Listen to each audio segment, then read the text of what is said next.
Hello, everyone. I read the 2 chapters of the book of Haggai, and I want to share the message that I felt the Lord wanted me to share with you all. Mind you, I have read the chapters before about a year or so ago, but for some reason, this time it resonated more, and I understood the message more clearly.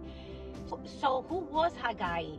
So I look at the name of Haggai, and it means in Hebrew, festive, festal, or gather for festival, and also it translates Festival of the Lord, and that can be found in BibleStudyTools.com, which may be appropriate as he was prompting the people to build the temple to worship God.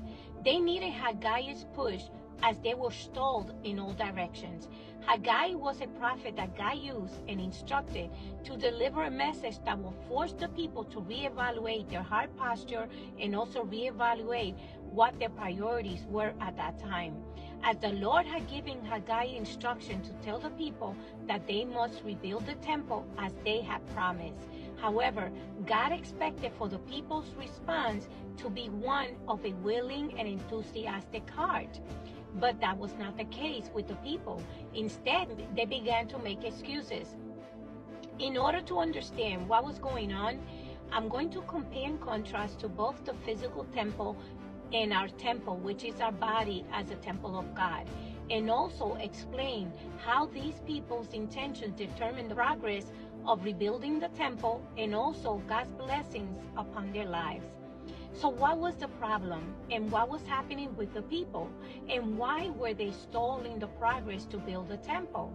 To be clear on their stance in God, we need to understand that while they did not revert to idol worshiping like prior generations, they did, however, become distant from God.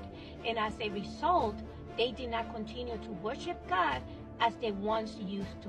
Jeremiah 10 verse 8, but they are altogether dull-hearted and foolish. Dull-hearted, according to the KJV Student Bible, means unreceptive, which seems to correlate with the people's behavior in this case. Because of the spiritual decline, they also experienced procrastination, and this was demonstrated by them giving excuses for not rebuilding the temple due to them feeling like it was not the right time. Another contributing factor to their spiritual decline was the fact that they became more and more preoccupied with their lifestyles and with their own homes, which they made it their top priorities. They lost sight of the promise to God to rebuild the temple. As a result, the temple laid in the deplorable conditions and deterioration, which was visible to everyone, but they continued to ignore.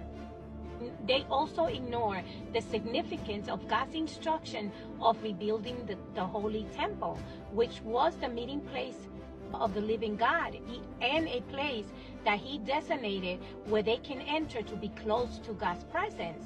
They were lacking the spiritual closeness to God, not taking care of their spiritual needs as God had instructed them to do, and not following the promise, and they were placing themselves before God. So what happened to them? They began to also be affected in their physical body, which meant that they were struggling spiritually, and their souls were being placed at risk if they continue to become distant from God. Continue to video 2.